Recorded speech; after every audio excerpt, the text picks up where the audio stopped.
Chris Fleming from Dead Famous will be there. Leslie Rule, the author of Coast to Coast Ghosts and Whispers from the Grave. Richard Salva, author of Soul Journey from Lincoln to Lindbergh, which is an amazing book, and we're going to be having Richard on our show here in the not too far off future. And Tim Cridland from Ripley's Believe It or Not TV show. There's going to be more speakers there as well. There's a cocktail party, great lectures, midnight seance, ghost stories, a live ghost hunt, and more. So if you missed last year's Las Vegas Paranormal Conference, you don't want to miss it this year. It's a great opportunity to come out. There was only 100 spots left available last week. I don't know how many have filled up. The registration fee is only $150 a person, and that gets you in for all of the events that I just mentioned. But you have to do that before the 15th of August. Anybody that signs up after the 15th of August will pay $175 a ticket. So you want to make sure that you get out there. First of all, just go to see Vegas. It's the greatest place in the world. Great place to visit, great place to have a lot of fun, and a great place to investigate the paranormal with your friends Dave and Tim, and with the great people from the Las Vegas Paranormal Conference. This evening, we've got a great guest, as I mentioned, before we started off the show. And again, I wanted to thank everybody who tuned in with us last week and all the great mail we had regarding Lorraine Warren and the positive feedback. We want to thank you very much for that. She was a great lady, and we are going to have her back on the show to continue telling us more of her stories about the different investigations that she and her husband have been a part of. Our guest right now is Chip Coffey, and he is a clairvoyant, a clairaudient, and a clairsentient psychic, as well as a fully conscious medium. He's a great-grandson of the famed Native American medicine woman Minnie Sue Morrow Foster, whose own amazing gifts were widely hailed in the early part of the 20th century. Chip is blessed with the God-given ability to provide others with amazing insight, guidance, and direction. And as a medium, he is also able to reconnect with his clients with loved ones who've crossed over. Chip himself, he has a master's degree in counseling and works extensively with hospice organizations. He's providing a spiritual support to patients and their families, and he's also a certified paranormal investigator and frequently consults with victims' families and law enforcement agencies on unsolved murder and missing person cases. So we'd like to welcome into the darkness this evening, Mr. Chip Coffey. Chip, thanks a lot for joining us. Mr. Dave, how are you doing this evening? Doing great. I appreciate you coming on and being a part of the show with us this evening. It is certainly a pleasure to do so. Now, we've had contact on and off in email form for a couple months here. We've had the chance to talk and become friends, and I got to tell you, Chip is a great guy, very interesting. He's got some fascinating insights. Just a really, really interesting gentleman with his past. Why don't we get into that a little bit here, Chip? Start us off. Tell us a little bit about how old you were and when you realized that you had these abilities. Well, it actually started pretty early on in my life. As you mentioned, that my great-grandmother on my mom's side of the family was a Native American medicine woman and shaman, and my dad's mom read tea leaves, so they weren't too surprised when they had what they I guess they considered a child with a gift or an ability. I remember being very young and knowing when the phone was going to ring and who would be on the phone, probably 4, 5, or 6 years old. And Tim used to know when people were going to call, too, because he was always getting in trouble at school. Yeah, that would be true, always. But it started early on, and people weren't too surprised in my family because they were, in a sort of way, already familiar with psychic ability or the paranormal, the metaphysical, because of the other folks in my family who had gifts or abilities. So they weren't too shocked when there was a kid that all of a sudden sprang up that was the weird kid. And who was that? That would be me. Oh, you're weird? Come on, Chip. No. That would be me. Give yourself a little credit. That would be me. The kid Goofy, maybe, not weird. Well, yeah. I got called quirky in an article recently, and I thought that was a kind of a good word. That's a nice one, sure. And then I moved in when I was about 10 years old, moved into a house that turned out to be haunted in upstate New York. So it just continued on and on. I learned how to read tarot cards when I was a teenager and became kind of a party favor. At parties during college, people would ask me to pull out my tarot cards and read or do psychometry, touch one of their objects like a ring or a watch or their card keys. See, Tim used to get in trouble at college when he'd touch things when he was drinking at parties. Well, I knew that was coming. I figured somebody was going to pick up. I was trying to figure out how I was going to dig my way out of touching things at a college party. I think that goes on at a lot of college parties. Well, yeah, there were things that I didn't touch that I was asked to touch at college parties, if you really want to know. No, come on, this is a family show. I said, you don't really want me to read that, do you? In some cases, I bet it was a short read. Oh, hey, good night, everybody. How do you read that body part, by the way? Bump, Yes, exactly. So you started doing this in college. Now, let me ask you, when you were a kid, were you able to see the spirits of dead people, or were you just aware of their presence and energy there? What's very interesting is, I think because of some agreements that I've made with the spirit world, so to speak, they don't manifest themselves to me like they did to the kid in Sixth Sense or some other mediums that actually see the manifestations or the apparitions of the spirits. I don't usually get that. I usually sense the energies of the spirits around me, and occasionally will see a form or a partial form. But they know that in certain instances, people are surprised to hear this, but I'm a big chicken when it comes to seeing people actually from the spirit world fully appear to me. Sure. You know, it's time to do the laundry. That's the way it is with me, because it scares the bejesus out of me. But you've got these abilities. You know that they're not there to hurt you, Chip. Why would you be afraid? I think it's more of a fact that it's startling to me than anything else. Sure. That when it happens, it's just so profound, and it's just one of those things that scared is probably not the right word. I think startling is when it happens, because with me it almost always happens when I'm not really expecting to get an apparition. Okay, that's a fair enough answer. Now, so you started seeing these, you started hearing and feeling these presences when you were young. And, you know, were you afraid at that time when you were sensing these things?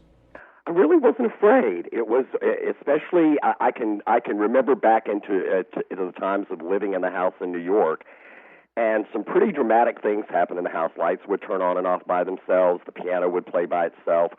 I heard my first EVP when a group of paranormal investigators from nearby Cornell University came in the house with one of the old reel-to-reel tape recorders. You got to remember that this is back in the late 1960s when they did this. They brought the big reel-to-reel tape recorders and got some of the most dramatic EVP that I've ever heard on this reel-to-reel tape recorder. Back then, reel-to-reel, was that when you used to have to ride the Brontosaurus to school? And wrote on stone tablets. Yes, I guess. Absolutely. You know, the earth was still cooling when I was a kid. Wow. My kids see black and white and they go, "What's wrong with the TV, Dad?" Well, this reel-to-reel tape recorder was pretty dramatic, let me tell you. It bet. was one of those old dinosaur tape recorders, and got some pretty dramatic, ghostly sounds on the tape recorder. And the folks from Cornell said something that I thought was kind of overstating the obvious. They said, "Yeah, we really think that your house is haunted." And I went, "Duh, you think?" So when they left, you know, they were pretty convinced that we lived in a house that was haunted, which we already knew. But the things that went on there, I wasn't really afraid of the things that went on in the house. I've seen some pretty hair-raising things in the years that I've been involved in the metaphysical or the paranormal. But as far as being afraid of it, there have been times when I've actually been afraid. I think, as my good friend Patty Starr often says, my ghost hunting buddy and my business partner Patty Starr often says, I think it's more that we're startled and don't expect it. I don't like being startled at an unexpected time when something is standing close by and all of a sudden I catch a glimpse of it. I think it's more the startle factor. And, you know, I think anybody that says when they're going into a place that's supposedly very paranormally active, if they don't say that they're a little hesitant or nervous or something, they're a whole lot braver than I am. I think that most people are get a little bit of an edge. There's your radio show name. Get a bit of an edge when they go into a place like that. If they don't, they're a lot braver than Chip Coffey is. Right. Well, I would think, though, first of all, let's go back to this because you whetted everybody's appetite, and I know we're here to kind of talk about your mediumship abilities, but tell us, what are a couple of the hair-raising things you've seen besides the 70s? That did it for me. I never thought I'd see tie-dye twice in one lifetime, but here it is again. I think one of the most hair-raising experiences I've ever had was probably the first real, put that in quotation marks, ghost hunt that I ever went on. And again, that was with my buddy Patty Starr. And she and I actually met through the Internet. I tell everybody we met through an Internet porn site, and she really hates me when I tell that. We're Patty. Psychicporn.com? Is that what it was? That's it. NakedPsychics.com. when Patty, if she's listening to this or listens to a playback, my life is in jeopardy, let me tell you that. But Patty and I met through an psychic internet site, and the interesting thing is we both grew up in the area near a small town called Spartanburg in South Carolina. We didn't know each other at that time period, but I found it very interesting that we had both grown up in that same little community around this town, and we started to communicate, and shortly after that, she invited me to come to her home in Lexington, Kentucky, to go to a ghost hunt in what she identified as a place called the Bishop's House. And this was an old Episcopal bishop's residence that had been built in the 1800s, and the church had let go of the property, and it had been desanctified sometime in the 1970s, I think it was. It had for a while fallen into disrepair, turned into a crack den, and then somebody, which that's enough to stir up activity to begin with. Mm-hmm. But because ghosts like their crack. Yeah, they do. I guess ghost addicts. Yes. The house had been bought and turned into an apartment, subdivided into an apartment dwelling. It's a huge, like 8,000 square foot building. And the people that bought the house, the guy that bought the house, his tenants started reporting a lot of strange activity. They'd come home and all the candles in their apartments would be lit. The water would turn on by itself on their faucets. The cabinet doors would open by themselves. And they started reporting little things like that, and he started to investigate the history of the house and discovered that reportedly a series of murders had taken place in the basement of the house. And so we got called in to investigate, and Patty invited me to come up and go on the investigation with her, and it was total baptism by fire. Because the minute we pulled up to the house, it's imposing enough just to look at in the dark. And when we went into this basement, it was the feeling that I got as a psychic and a medium. The feeling that I got was just so overwhelming when I went into that basement of that house that I was totally taken aback by how heavy the atmosphere was in that house. Now, when you say heavy, see, we've never experienced that, doing a few of the little investigations that Tim and I have been on. I mean, when you say heavy, are you sensing that sense of dread, the sense of electricity in the air? Is it fear? I mean, is it just like this pungent smell of death? I mean, what exactly, can you help the listeners understand? What do you feel when you get that? When I went into the basement of the house, it felt to me like every bit of the air had been sucked out of my lungs. I just felt, it's almost like you feel like you're drowning, and yet you're not in water. Now, that was the way I felt there. Usually if I go into a place that has any sort of activity, my symptomology, my physical symptomology is I get hit in the gut. The only way I can explain it to you is that it feels like somebody just presses in on my solar plexus and my abdomen. That's what I get. Some people get headaches. Some people get backaches. I get it right in the gut when I go into a place. But when I went into Bishop's house, it was like someone was smothering me. That was how cloying the atmosphere was in the house.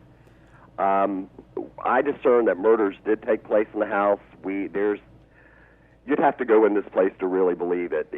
It's got such evidence even in the basement of the things. We discovered things in the basement like a doctor's examining table and specimen trays and shackles on the wall where this man supposedly murdered and dismembered people in the basement. And it wasn't like an angry or horrifying feeling. It was more a feeling of they wanted like recognition or absolution for what had happened to these victims in this house. Okay. So what was it you saw there that really kind of spooked you? I mean, aside from the feeling, yeah. Really, the thing that spooked me the most, I think, was in the foyer of the house. It was pitch black, and the only light in the foyer of the house was the light that was coming from the viewfinders of digital cameras that were there. And EMF meters, electromagnetic field meters, started to spike, indicating a change in the EMF fields in the room. And that was an indication, of course, that we were starting to get some sort of activity. And in the darkness, someone flashed a digital camera, and standing by the guy whose meter was spiking, I saw the full-blown apparition of a little girl in the foyer of the building, and so did one of the other psychic mediums there also. We saw the apparition of a little blonde-haired girl in the foyer, and I said, holy expletive deleted, I just saw a little girl standing beside you. And one of the other folks, of course, that I mentioned before said, I did too. The interesting thing about it is I've gone back to the house twice after that. Call me crazy. I don't know how Patty convinced me to go back twice after that for follow-up investigations, but I did. But I've encountered the spirit of that little girl both times that I've been back to the house as well. Another interesting factor about that is the little girl has actually called on the telephone the owner of the house twice, asking him to let his dog come down into the foyer and play with her. Wow. So very interesting things that have gone on in that house, and some quite incredible things that have gone on in the Bishop's house in Lexington. But that probably, my first real official ghost hunt, was truly a pretty scary experience. Patty invited me to stay with her at her house, and she's got a haunted guest room in her finished basement in her house. So not only did I have to deal with going to this place, I had to sleep in her basement. I slept in my clothes with my rosary around my neck, eyes wide open, or at least one eye open, and really didn't even go to sleep for 2 days after this experience. It was so rattling. Wow, that's unreal. Did And anything everyone- show up in the picture? Did you get a picture of the apparition or There's shadow? some photos on my website, not of the apparition. No, not of the apparition. Now, I'm not a big orbist. I'm not keen, like a lot of people will tell you this that are in the investigative field. I'm not sold on every orb in every photograph. But Right. in this, now, granted, the basement was dusty. You're in a stone and dirt basement. We shined a million candle watt light in the basement to try to check for environmental contaminants, but even that doesn't completely do it. I'm not fully convinced, but yet there's a picture of dozens of orbs around me in the basement of this building. There's a photograph. I will often say, Dave and Tim, that if an orb shows some sign of intelligence, such as if you give it commands like a dog and it does tricks for you, then I can believe that it's something more than an environmental contaminant. Right. Now, there's a photograph of me and a video of me calling the little girl over to me in the basement of the building, holding my hand out, kneeling down so I can kind of be on her child level, holding my hand out. The orb comes over. I asked her to come to me, and the orb comes over and floats over my hand. Wow. Now, And that's at another- your website, you said, right? Chip. It is. And that's It is. chipcoffey.com. COFFEY.com. That is correct. Okay. The orb comes over and floats over my hand, and then another orb comes up behind it, and like it's being chased or playing chase, those two orbs circle around me and jet off camera. And that's on the second visit to the house. And the interesting thing on the third visit to the house is this. You know the lights that you see in construction sites that are the bare bulbs with the webs over them? Oh, right, sure. There was one of those lights hanging by a staircase that led up into the main apartment where the man who supposedly committed the murders lived years ago. Now, I encountered the spirit of the little girl standing on that staircase the third time I was at the house, and she started communicating with me, answering yes and no questions, by making one of these light bulbs, these bare bulbs covered with the mesh wire covering, light, or yes was turn the light on, no was leave the light off. And I was asking her questions, and this was being videotaped by one of the videographers that was on the ghost hunt with us. And she was answering questions left and right by making the light bulb go on or leaving it off for a no answer. And the owner of the house came up and said, "Did I see that light bulb going off?" And I said, "Yeah, the little girl is communicating with me using the light bulb for yes and no questions, answers to the questions." And he said, "There's no power to that light." Wow. No doubt. That's a Absolutely. little creepy.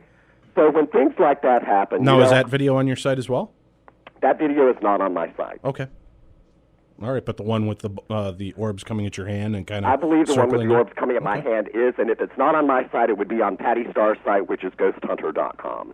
All right. Well, for those of you that have just tuned in, you're listening to the Darkness on the Edge of Town Paranormal Radio Show. Our guest this evening is Chip Coffey. He's a medium and a psychic, and he's here to talk to us a little bit about his life. And we're going to also open up the phone lines to do some mini readings. Chip has graciously allowed us to have some callers call in. We'll do maybe 5-10 minute little readings if we can. You could call us at 800-960-2289. Again, that's toll free at 800-960-2289. We'll be right back with Chip Coffey and more right after this. We thought El Chupacabra meant the cup of coffee in Spanish. Me llamo Eduardo Especial. ¿Cómo está el yay? What you talking about, Willis? Shows you what we know. Stay tuned. There's more to come from the Darkness on the Edge of Town. If you read Taps Paramag every month, you'll be able to tell the difference between the absurd Could not go to work because Bigfoot stole my car. and the creepy. Taps Paramag takes you where few would ever go on purpose. From exclusive interviews with the cast of The Ghost Hunters to the latest trends in technology in the field of the paranormal. To join our journey, order at tapsparamag.com.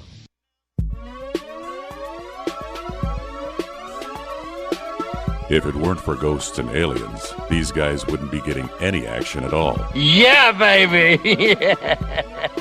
I threw up in my mouth a little bit. Welcome back to the Darkness on the Edge of Town with Dave Schrader and Tim Dennis.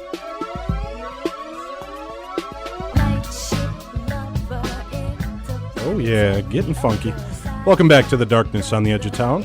I'm your host, Dave Schrader. Along with us, our guest this evening is Mr. Chip Coffey, and you can visit him at his website at chipcoffey, COFFEY.com. There'll also be a link up for it at our site at darknessradio.com. Chip, we appreciate having you on the show with us this evening. And I'd like to mention, for those of you that are calling in, we've got a couple of you on hold right now. For those of you calling in, our lines are currently locked up. Just keep trying, and you should be able to get through. Make sure that you have a pen and paper handy for the little mini readings that you're going to be getting, because you want to jot down all the notes that you can.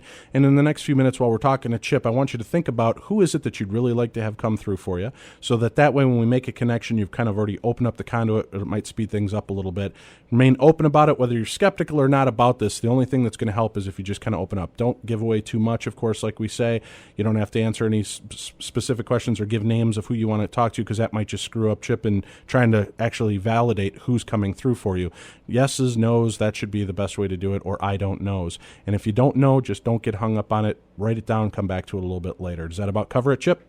Actually, I'll tell you what I'd prefer to have people do if we can do that. Sure. I work a little differently than some other mediums do, and when you said some mediums will tell you don't have any expectations for who you want to have come through. Right. I like for my clients to come to me fully expectant of who they want to come through. So if your callers have someone specifically that they want to talk to, this is the way I'd like to do it this evening. If we can do this, if they can tell me 3 things about the person that they want me to try to bring things through about, or bring that person through, that is this. Tell me the first name of the person, or the name that you called him. And I don't mean like I called him dad or I called him mom. What was the person's given name, first name? The second thing is what the relationship is with you. And the third thing is tell me how long it's been since that person passed away. That's all I want to know. And as you said, just give me a yes or no if I ask for it. Don't feed me any information. And the last thing is, as you said, and thank you for saying this, if it doesn't make sense, if it's cryptic, just hold on to it. Don't discount or discredit it. Hold on to it, because you could be having a bit of psychic amnesia that you're not thinking about at that point in time. You may talk about your reading with someone else, and immediately it makes sense. But almost always, cryptic or unclear information that may come through is validated at some near point in the future. All right, that sounds good. Now, for those of you that are doing this, since we've worked differently with different mediums, and this almost sounds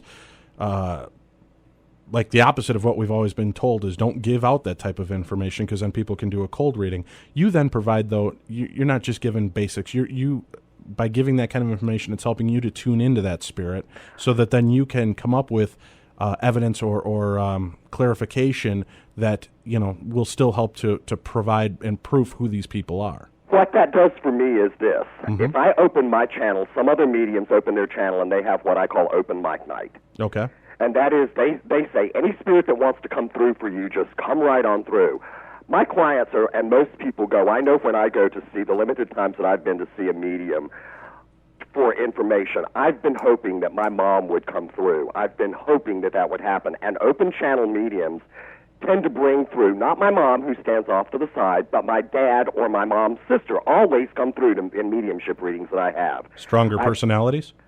Well, I think it's my dad and I had a lot of issues that needed to be resolved, and my aunt was a big mouth. Okay. So those two factors contribute to the fact that my mom's standing off to the side going, I love you, son, I'm here, but, these two are the dominant personalities in the spirit world. So I would rather have my clients come to me, provide me with this information. I'm just not going to tell you, your dad loved you. Okay. I'm going to try to pull out things that are so distinct. I tell people, if you don't have an oh my God or an aha moment during a mediumship reading, a full mediumship reading, then it's not been successful or valid. Fair enough. Well, why don't we'll take one call right now, and then we'll kind of talk for a few minutes after that. But let's just kind of give people a feel for it.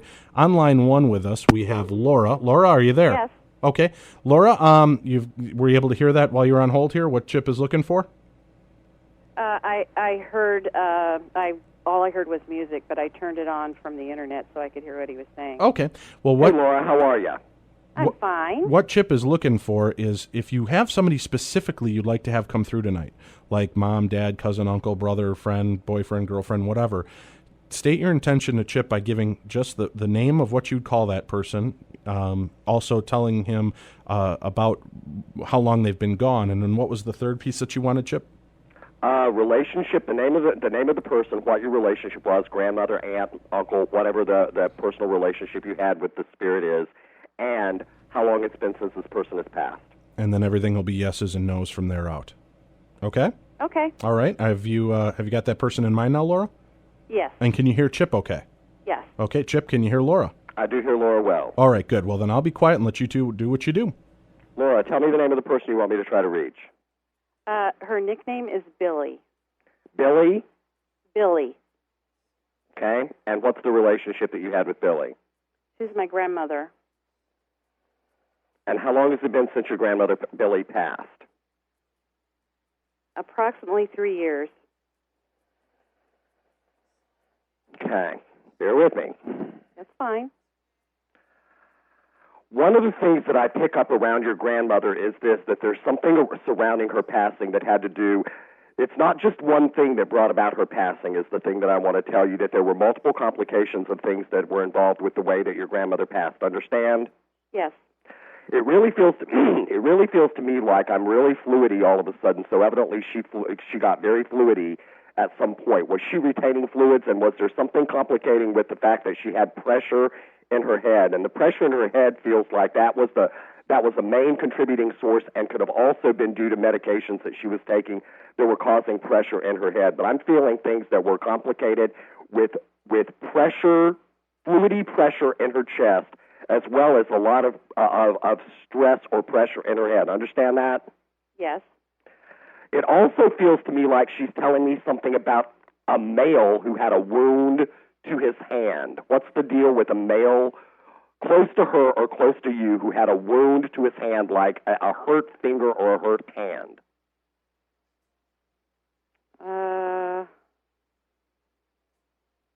My son had a wound to his hand. That's the only thing I know of. Okay, hang on to it. It feels like it's something a little more than that.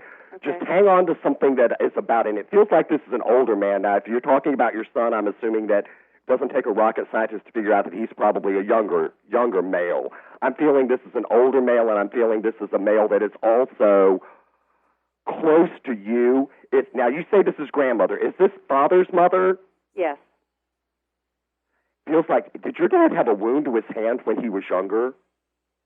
Possibly. I don't know. Ask him. I will. Ask him and let me know on my website if you validate that. Who's John?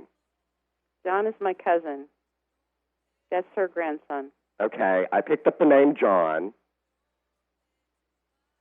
Why is she telling me something about you need to, and she's laughing when she says this, she says you need to pay more attention to, do you have a female child? No. Who is you need to pay more attention to her? And she's laughing when you say that. You need to pay more attention to her. I don't know. That's a piece of advice that she's giving, so think about that too. Whoever she's saying, you need to pay more attention. What's the deal between, your mom is still in the living world, correct? Yes. Why is it that there's something about paying attention to your mother? That's what she's getting. There's something about you need to pay more attention to your mom.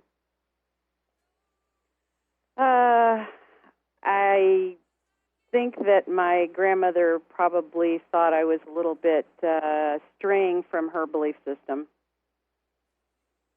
Okay, I can buy into that. There's a little bit more to it than that, but that's almost like horseshoes. That's close, but not an exact thing. There's something about she's wanting you to pay more attention to your mom.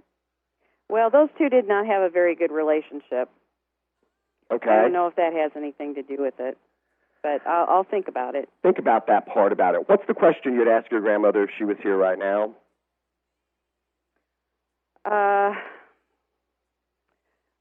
Does she feel that I'm on the right path? The answer that she would give you if she were here to tell you this in person would be, you're putting forth a really great effort, and there's been a lot of things that have shifted and changed and turned around, and that's part of it. It feels like there are some people that you need to really renew things with a bit, like your mom. There needs to be some renewal things that go on, but you've put forth a lot of effort in the recent past to get things back on track. Do you understand that? Yes. And with those efforts, I'm going to ask you point blank, did you do something that was very instrumental, like one big act of getting yourself back on target? Yes. They're applauding you for that. Hey, can I ask a quick question here of both of you? Sure. Okay, now you were saying that Grandma was saying you have to pay attention to her. Then your big question here was, are you on the right path? Could it be that you already knew that was kind of your question? Could it be that is your mom been trying to give you advice about something or helping, trying to help you get focused to do something that maybe your grandma's answering that question in advance by saying, pay attention to her? It's possible that my mom is developing some health problems. Okay. And it's very possible that I need to pay attention to her because she's developing these problems. Okay. I mean, that's one thing that was mentioned to me by someone else that is is a possibility. But I really haven't listened to my mom's advice in a long time. Well, your mom's, let me interject into this. You and your mom, sometimes the way that energy feels to me is that you have a real, and as lots of children do, have a real differentiation of opinion. But if you really stop and look at the situation, Laura, I'm going to tell you this. You and your mom may have a lot of dissimilarities, but in a lot of ways, you're very much alike because, and please don't take this wrong, you both can be stubborn and hard-headed when it comes to listening to each other. Well, yeah. So given that fact, if you turn that part of it off and listen to that, I think that's what your grandmother was going for in that relationship respect. Just, agree to disagree, but don't let it blow the relationship totally off its foundation.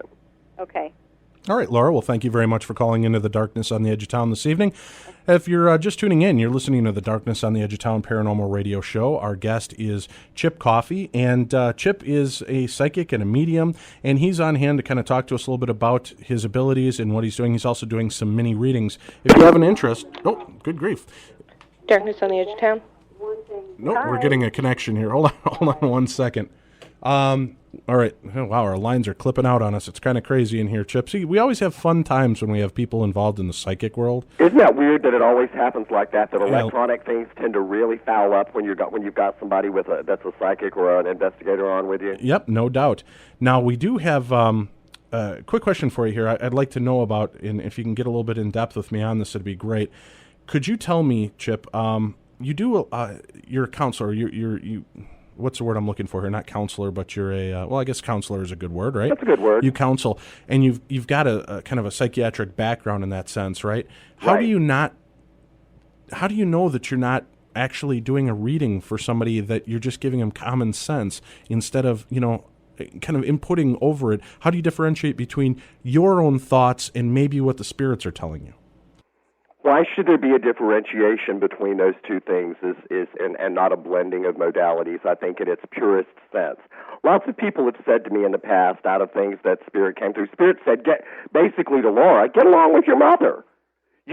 That's just good common sense. But you know what? If we expect spirits that come through to us, as some people do, to map out our lives, solve all our problems, tell us the right way to do things, then we are totally looking for the wrong things in a psychic reading. Mm-hmm. We should be looking for things that sometimes they are going to come through as practical, sage advice from Spirit, because that's what we most need to hear. So in a blending of modalities, I can't tell you that I'm completely turning off who Chip is. But what I do in the real sense of it is I turn that part off for the most part, but use the language or the way that I would phrase things to actually bring through things so that people will understand them. Not that I'm censoring or putting words in spirits' mouths, but they say things to me and put things in my head in language that they know that I can easily translate back to the person that I'm doing a reading for. Fair enough. Now, again, as I'll mention real quickly, you're listening to the Darkness on the Edge of Town Paranormal Radio Show. Our guest this evening is Chip Coffey, and if you have an interest in getting a reading from Chip or learning more about him, then you can go to his website, which is www.chip, that's C-H-I-P, Coffey, COFFEY.com. There's great information there. You can see all kinds of stuff about his paranormal investigations. You can also read about him, his history, his background, what he does, and you can schedule readings for yourself there. We're going to go to our second caller here. We have Teresa on line 2. Teresa, are you there with us? Yes, I'm here. Okay, Teresa, thank you very much for calling in this evening. Chip, can you hear Teresa okay? I can hear Teresa. If she would speak up just a little bit, that would be great, and we can start. Okay, Teresa, why don't you go ahead, and you heard the rules, I think, right? You got to give them a name, the relationship you had with that person, and about how long that person has been gone, and I'll shut up and let you two do your work. Hey, okay, Teresa. I suppose I could do that, but I was just wondering if he could tell me if he picked anybody up around me or anything about me without me telling him anything. Now, are you asking me to try to pick up spirit energy around you, Teresa? Or are you asking me to do a general reading around you? You pick up around me? Well, I'll tell you, the first thing that came to me was there's a similar situation with some things going on. They said the word Laura, that it's you've got kind of a piggyback thing going on with Laura, the previous caller. So there's some things that need to be fixed within family situations or interpersonal relationship things that you've been working on, and you're making good progress with being able to do that. What's the deal with Spirit telling me that you, and I'm asking you this question fully, that there's something that you're stuck in at this point in time that you're trying to deal with? You know, from a heart and head standpoint for the battle, your heart is telling you to do one thing, your head is telling you to do another, and really you know which one it is you're supposed to be doing, and you need to move ahead. So they're saying, stop belaboring the fact of what you're doing and just move ahead with regard to that. Does that make sense? No, not really. Okay, what's the deal with something going on with an interpersonal relationship that's very close to you? It's a male relationship that you need to just move ahead from. I've been married for 25 years. Okay. We've been happily married, and so I really don't know. Okay, maybe I'm picking up the wrong thing, but I'm picking up there's something to do, and it doesn't feel like it's necessarily a romantic relationship, but there's some relationship with a male that it's time to cut, to either fish or cut bait, and I think cut bait is the thing that they're telling me to do, that you need to do. Okay, I'll think about that. Doesn't make any sense to you, huh? Mm-mm. Okay, hold on to it. That's all I'm saying. A situation, if it isn't already there, something's going to come up, and if you're having a hard head, how can I say this and get it out? Head-heart debate about this for whatever it is that you're supposed to do, it's best to just walk away from the situation and let it rest. Ask me a specific question if there's something that you really want to know, because I'm not really picking up anything that I'm supposed to, deliver a great message to you other than that. Okay, how about the name Frank or Frankie? That's my father.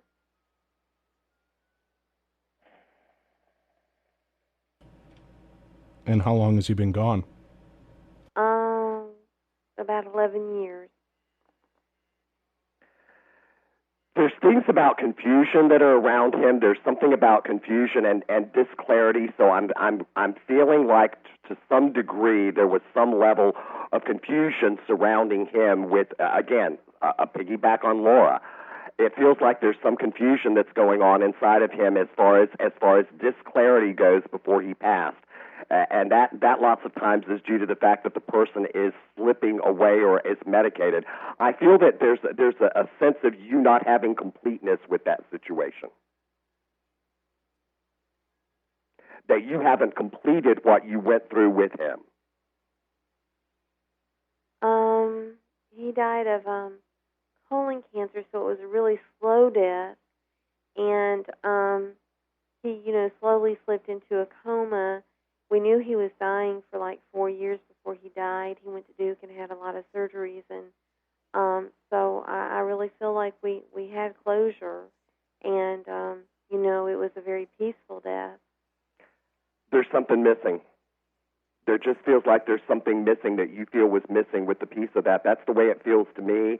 Not coming from him, but coming from your energy. That's coming not from spirit, but coming from you, that you feel like there's something that's missing out of what you wanted out of that relationship with your dad. There's a lack. And it's not like you miss him or mourn him. There's something missing out of that piece of the puzzle. No. Not getting it, huh? Mm-hmm. Well, no. Hold on to that, Teresa. Maybe there's something that'll come to you later. Maybe unfortunately there's just not a connection being made for you tonight. But we do appreciate you giving a call in, and thank you for listening to The Darkness on the Edge of Town. You're listening to The Darkness on the Edge of Town Paranormal Radio Show. Our guest is Chip Coffey this evening. He's a psychic and a medium. He's here doing mini readings for you, talking to us a little bit about his experiences in the paranormal world and his abilities. We'll be back with more with Chip right after this. It will keep you on the edge of your seat. I must have drank me about 15 Dr. Peppers. I gotta pay. Just don't get any on the floor. Hurry back. There is more to come from The Darkness on the Edge of Town. Howdy, this is Don Raleigh from Evolve Systems. Evolve Systems can't help you lose weight. We don't know anything about diamonds, and we can't help you save a boatload of money on your car insurance. What we can do is help you with your merchant processing. We work with small businesses to provide credit card processing, debit card processing, gift cards, and check acceptance. Whether you need a point-of-sale system, a credit card terminal, or want to accept payments over the internet, Evolve Systems will work with your small business to find the right solution for your merchant processing needs. Ask us how you can get a free copy of QuickBooks 2006. You can reach us at 651-628-4000 or on the internet at www.evolve-systems.com. Now you have a friend. Well, not yet, but give us a call at 651-628-4000 and we can chat. Evolve Systems, where we help you to manage change. This is Don Raleigh. Cheers. Women today are busier than ever, making it harder and harder to take care of ourselves. I'm Robin Leverton, owner of Ciao Bella Permanent Cosmetics in Brooklyn Park. We specialize in beautiful, natural-looking eyeliner, eyebrows, and lip color. We provide professional and personalized service in a sanitary environment. When you choose Ciao Bella, you are guaranteed the gentlest method available. I'll work with you one-on-one to help you achieve your desired look. We offer a full, rich color palette that will accentuate your natural beauty.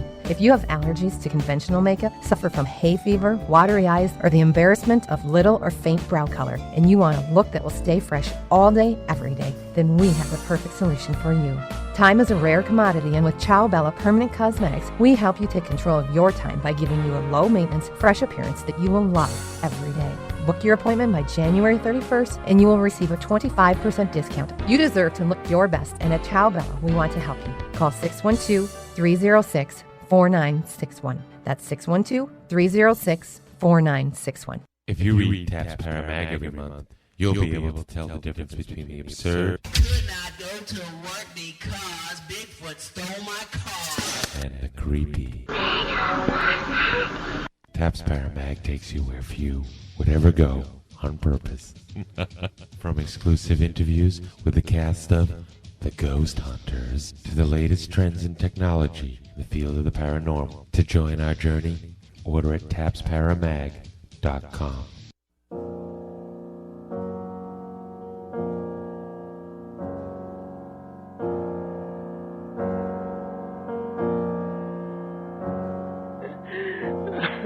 If you want to listen, it's your funeral. Welcome back to the darkness on the edge of town.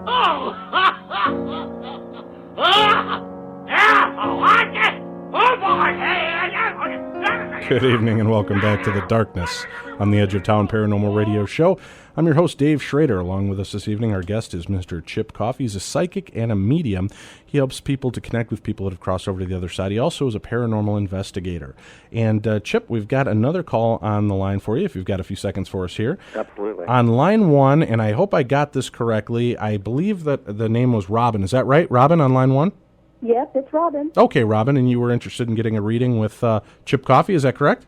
Yes, I am. Okay, well, I will be quiet and let you guys go ahead. Hey, Robin, how are you? I'm fine. How are you? I'm doing very well this evening. Tell me what I can do for you. Who do you want me to try to talk to, or do you have specific questions you wanted to ask about what's going on in your life?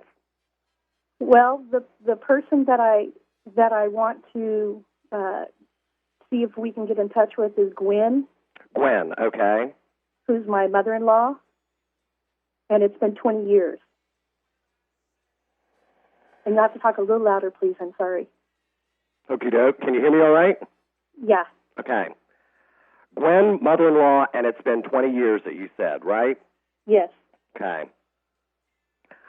I will tell you that Gwen comes across as being somebody that had a good heart and a good soul. She was the type of person that would really tell it like it is. She, not in a brutal way, but she was somebody that would find a way to get her point across. Mm-hmm. You're awfully concerned about the fact that the way that it feels to me is that you yourself have some sensitivity for when spirits are around, yes? Yes. You sense that she's around, but you question who it is. You wonder, I'm hearing that you wonder out loud even sometimes, is this you that's around, that you feel like there's some sort of connection that you've got with her? Yes. She's indicating to me that the answer to that question is yes. You've seen her, and she's telling me something about a specific light fixture or a lamp that does weird things in your house. You understand that? Uh-huh. There's something about the fact that when that happens, you've actually said out loud that you get that there's a spirit that's doing that. Do you understand that? Yes. And that's Gwen doing that. Gwen tells me this, that you weren't always sure exactly how that relationship was. Well, people can say mother-in-law, daughter-in-law, that's the case.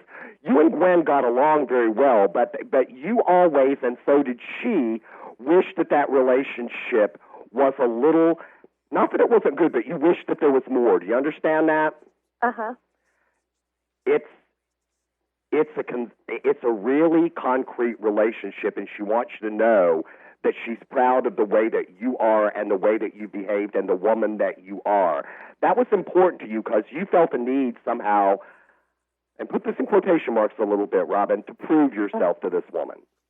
Yep. It's been kind of a goal for you to prove yourself to this woman. You don't have to do that anymore, baby. She's giving you your props. You nailed it. She's giving you your props on having done a good job for what's doing. Also, what's your husband's name, please? Jerry. What's the special thing about Gary with regard to his mother? Is he the only son, the last son? What's the special relationship that she said that she had with him? Say again. He's the last one. The last. Don't tell the brothers and sisters if this is the case. Don't tell the other siblings, but he was the special one.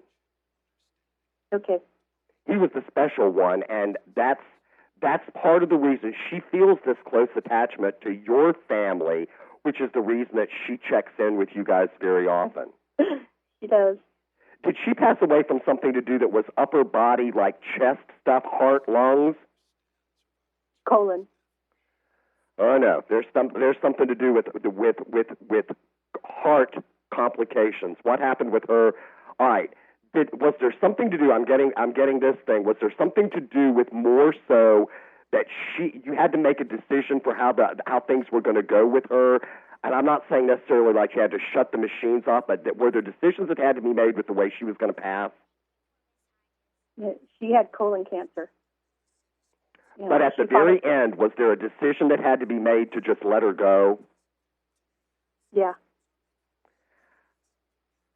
It feels to me like what happened was that there's some memory that's attached to somebody letting her go and slowly letting her go. They're showing me my cousin that I was present for at time of death and standing in the room and waiting for her to expire and watching the monitors go down. Do you understand that part of it?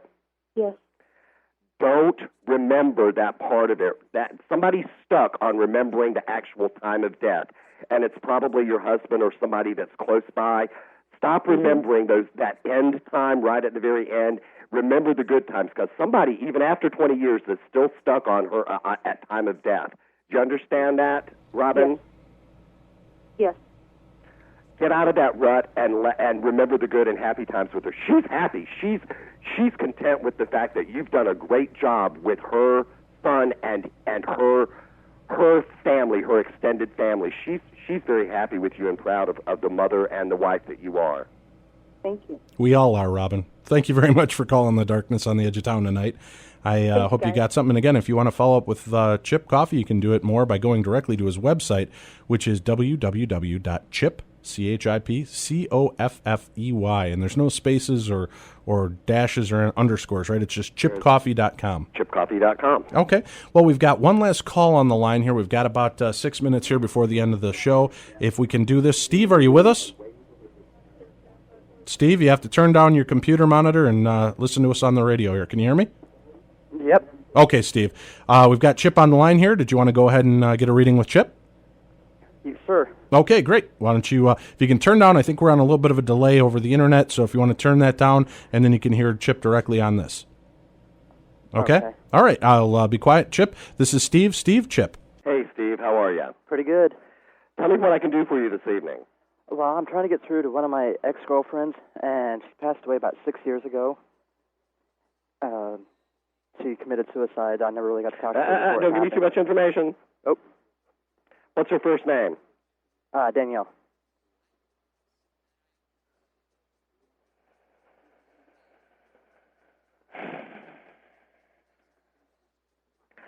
Danielle was an interesting character. Danielle had her own demons to battle, and I heard you say suicide. So I wish you hadn't given me that information because you fed me that. But I'm going to try.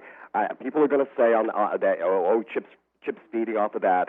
But I'm going to try not to let that impact anything that I hear. She had her own demons to fight. I'm telling you this, that there's something to do with her, with relationship orientation around her, with how she was formulating relationships with family and friends. I heard that she committed suicide. Obviously, most people that do that. And here, Dave, is the practical part of me, the psychologist part of me coming through. She had to be depressed. She had to have issues that are coming up. So that information, knowing that information, almost clouds or complicates anything that I could say beyond this point. Does that make sense? Yeah. So let me just tell you this with something that comes between the two of you. Try to get something that's really personal between the two of you. What's the deal with her laughing about the fact of you two hitting the repeat button over and over on a certain song? Oh, I can't even remember the song anymore. There was one song we'd sit there and we'd listen to in the car all the time when we were driving around. But it's like hit the repeat and play it over and over again to where you almost listen to it constantly, and it was almost something like it became ludicrous that you listen to that song over and over and over again. Yeah, pretty much.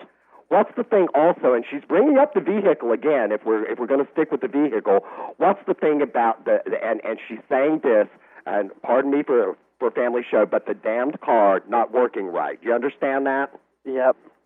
There's something about every time you guys seem to want to do something or go somewhere or get in the car was always futzing up. Yep. So she brings that point of it up, and also she says something about the fact that you will laugh about this, that she was weird about her hair. Oh, yeah. Always. Weird about her hair. There's something about her losing a part of the hair, or like one part of her hair not ever doing right, or else losing a chunk of hair, or something like one part of her hair that she was always like complaining and moaning and groaning about. Do you understand that? One section of her hair. Yep. What's the deal with her telling me something about you with a piercing or a tattoo? Have you been considering that? Yeah. I talked about it a lot when we were going out. She's laughing at you about it. I think it should be a Darkness Radio logo tattoo. That's my opinion. But I'm picking up something to do with either a piercing or a tattoo that she's laughing at you. The funny thing about it is, and I'll tell you this, Steve, you're a little bit of a wuss when it comes to getting that done. So are you thinking about getting it done, but you're a big wuss about having it done, or were you a wuss when you had it done? Yeah. She's laughing at you about that. Yeah, I won't tell you the term that she's calling you because it's a family show. Hey! Thank you. Hey, let's do it. No. Tim. He's trying to get me in trouble on the radio. She's calling you a body part. Elbow? Was your nickname Elbow? That's a little lower. No. She's calling you a big wussy, let's put it that way, for the way that you behaved when you were trying to either think about getting the tattoo. It's almost like you're a big scaredy cat for getting this done. She's okay. She's fine. Lots of people think that suicide victims, I was raised in the Catholic faith, so the Catholic faith tells me if you're a suicide victim, you hit the down button on the elevator and you go straight to hell. I don't believe that. I believe you have to make reparations or you suffer the repercussions and the after effects of taking your own life and aborting your life here on the planet. But I don't believe you go to a classic place like hell. I believe that she had to atone for what she did for cutting short her life. But she's made a lot of strides in the spirit world, and I feel like she's doing okay, enough to where she can readily come back and give you the raspberry and let you know that she is okay and that she still values the time that the two of you had together. You've cleaned your act up and gotten a lot together in this past 6 years since she's died. Somewhat, yeah.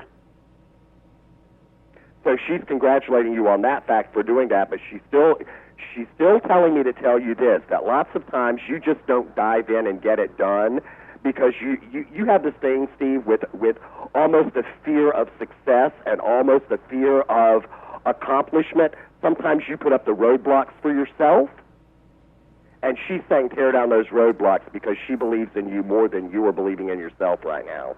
Understand that? Yeah. Good. Well, thank you very much for calling in, Steve. I hope we were able to make a connection for you there. And Chip, it was fantastic having you on with us this evening, and hopefully we can have you back with us more in the future. Is there anything you want to talk about you're promoting? We got about 45 seconds left on the show. Anything you want to promote for yourself coming up? Well, the one thing that I will tell you is that a former guest on your show, John Zaffis, and I, along with Carmen Reed, are writing a book called Demons from the Dark. It's a book about the infamous Connecticut funeral home haunting, and we're hoping to have that book out in conjunction with the movie about the cases coming out in 2007. That's one thing, and probably that's the thing that I would promote the most, is the book with John and with Carmen. Okay, and if people are interested in getting personal readings with you, they can contact you directly at your website. Is there any other way that they can reach you?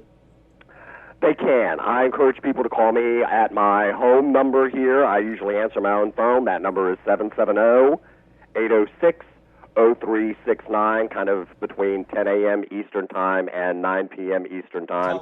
And I'd be happy to set up an appointment for readings for people.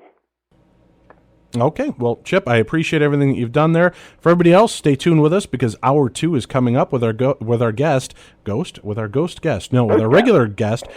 Van Den Enden, and she is the author of a brand new book called So You Want to Be a Medium. We want to thank our guest this evening, Mr. Chip Coffey, for shedding some light and talking to some people here. We hope a little bit of healing started up for people like Steve.